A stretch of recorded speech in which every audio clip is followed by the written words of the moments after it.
If you want to know how cities get built but only look at city planning, you're really missing out on half the story.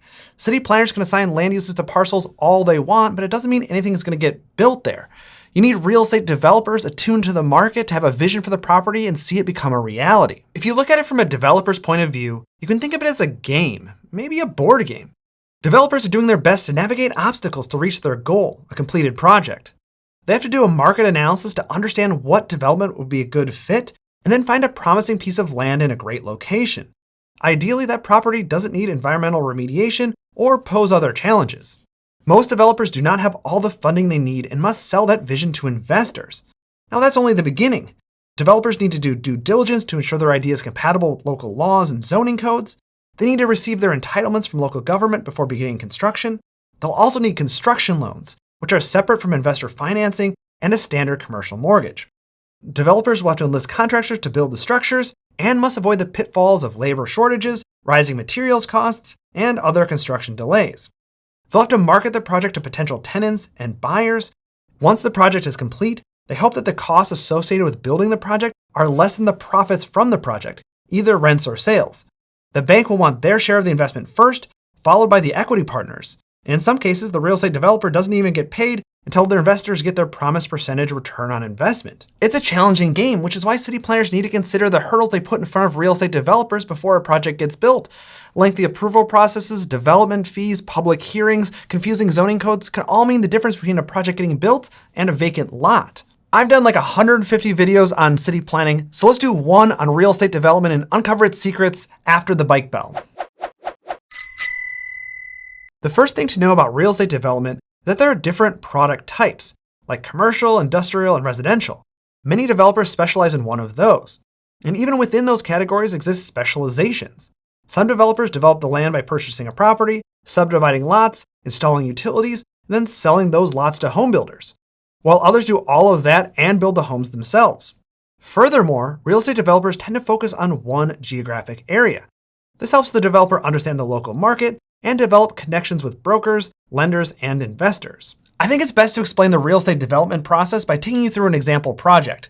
We're gonna have to keep it hypothetical because it's hard to find developers willing to take you through an actual project and open up the spreadsheets and go into their trade secrets. I understand it's a competitive business. So we'll keep it hypothetical but plausible for this video. In this video, we're going to be multifamily housing developers. All developers, regardless of specialty, need to start at project feasibility. Step one is to conduct a market analysis before purchasing a property. They need to understand what is missing in the market and if that parcel can help fill that need. Our home territory is San Luis Obispo, California, my current hometown, and a city with quite a few jobs, but not enough housing. Our market analysis will go quite a bit deeper to understand the socioeconomic characteristics of the local population, typical rents, and other competing developments. Based on our hypothetical market analysis, we know that a small multifamily building could be built in San Luis Obispo and rented out fairly quickly with fairly high rents. The next step is to find a suitable site. Most developers begin by looking for locations that their target market would prefer.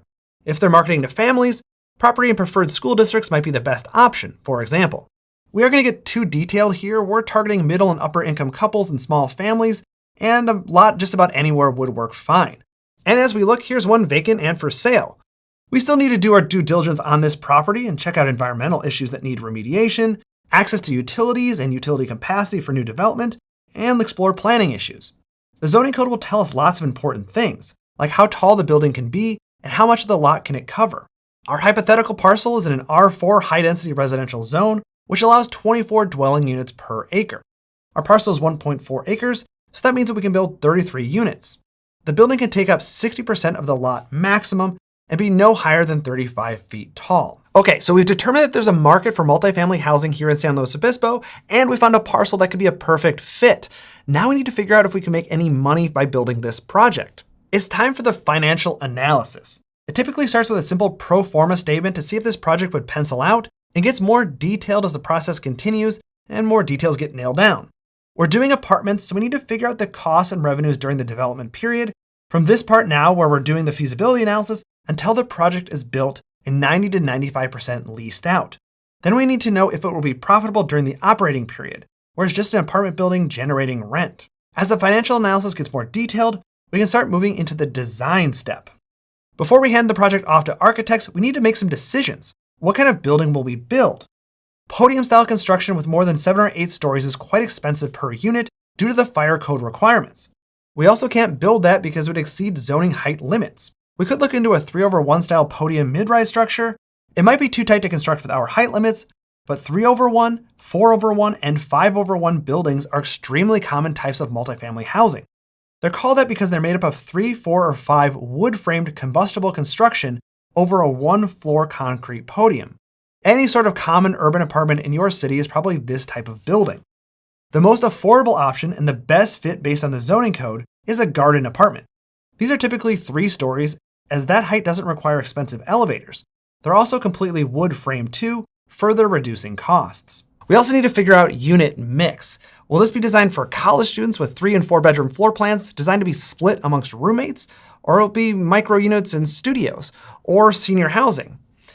I think for this project, let's stick with a typical mix of 1, 2, and 3 bedroom apartments. We also need to decide on amenities, which comes from our market analysis. Do we need granite countertops and in-unit laundry? Or will our target market not be able to afford them? And do we need a clubhouse and pool as shared amenities? As we're aiming for a mid-range market and have a smaller lot, let's not have a pool. But let's add in-unit laundry as families really prefer that amenity. And that's what the competition is offering at this price point. Okay, so now we have a market analysis, a site, a financial analysis, and a design. We need to find some money to make this project happen. Most of the time, developers rely on bank loans and investor equity to pay for these projects. We're first going to go to a bank and get a loan that will finance about 60% of the project, including the acquisition of the property. That's right, up until now, we didn't actually even own the property and we were doing all of that due diligence. We will also seek a construction loan to pay for the cost of actually building the apartments. Construction loans are usually short, often just a year, and dispersed monthly instead of in one lump sum. We're also going to get some individual investors to take us to 100% of the cost of the project. We'll need to pay off our loans before we pay our investors, and if we don't have enough money, we may need to get more from our investors. That's obviously not ideal, as they're looking for a certain return on investment. One of the most important things to understand is that delays in unforeseen circumstances cost money. That's why so much time is spent up front doing the due diligence to make sure that there are fewer bumps in the road. With our funding secured and our property acquired, we can start construction. This is actually one of the most straightforward parts of the process, assuming everything else has gone well so far. We'll find a general contractor and work with them to ensure that the project is done on time and within our budget. Like I said, delays cost money and we don't want that. At the same time, we need to begin the marketing and leasing process. We need to let people know that they can rent an apartment here. These days, 95% of our marketing budget will be spent on digital media. We'll buy ads, set up a website, and use social media to promote our project. We will also do some on-site marketing. We'll set aside a couple of model units for people to check out. Our marketing budget will be about $1,000 per unit, and that number would be higher if we were doing luxury or high-rise apartments. If we think we're in a competitive market, we could offer concessions to the renters, like free cable or first month's rent free. It's a tight rental market though, so let's try without those. With our marketing successful and our project constructed, we're ready to move on to the operation phase of the project. We're going to use the rents that we collect every month to pay off our debt and equity financing, as well as pay for property management. Now, some real estate developers manage properties themselves, while some hire out to a property management firm. Since our project is so small, it makes more sense to hire out a company that manages multiple properties. Projects typically need 150 to 200 units to support a full-time dedicated on-site management staff, and we just don't have that. Now, with our project developed, we need to consider our exit strategy. We could hold on to this property or sell it to a firm that specializes in operating apartment buildings. In this case, we'll sell and use the funds to pay off our debt, give our investors a nice return, and give us the money we need to keep our business running and hunt for another good development project. This was obviously an incredibly simplified version of the real estate development process, but even in this simplified example, you can see how incredibly complicated it is. There's so many people involved, from lenders to marketers to developers to property managers to maintenance workers and on and on.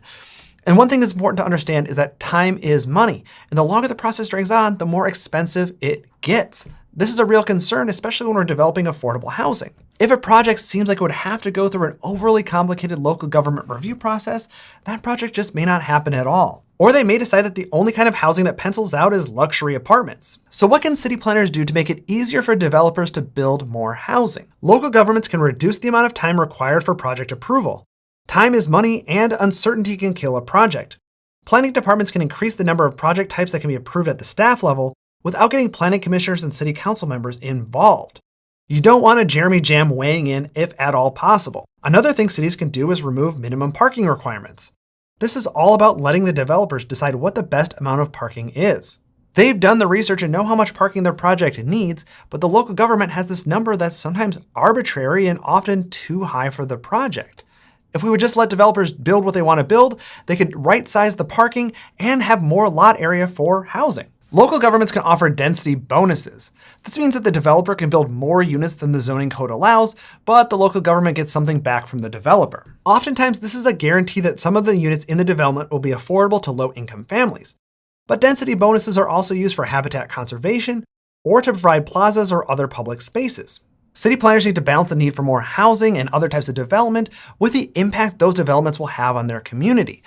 Now, real estate development, as we saw, is extremely complex, but planners don't need to make it excessively complex. Real estate developers will tell you that they spend a fair amount of time staring at spreadsheets and doing math. They're just one of the many fields that rely on math and science on a daily basis. Luckily, getting or improving those skills has never been easier, thanks to Brilliant.org. Brilliant teaches you STEM topics in a low-stress environment at your own pace while still being incredibly effective. I'm a college professor, and the techniques Brilliant uses is absolutely backed up by the best practices in teaching. I honestly wish my university students used Brilliant, as they often complain about less than stellar lecture-based math and science classes. Brilliant is better because it doesn't lecture or have you memorize facts and formulas, but it uses active learning techniques like interactive visuals and low-stakes assessment to get you to really understand these complex topics. You're actually solving problems. And Brilliant almost certainly has a class you could benefit from. They have over 60, with thousands of lessons, including calculus, chemistry, and computer science, with more added monthly. I'm telling you, their content is simple enough for anyone to jump in, quality enough for the university students I teach, and advanced enough for me to use when brushing up on topics like data science and statistics. To try everything Brilliant has to offer for free for a full 30 days, go visit brilliant.org/citybeautiful. I've left a link in the description and on screen. The first 200 of you will get 20% off an annual premium subscription.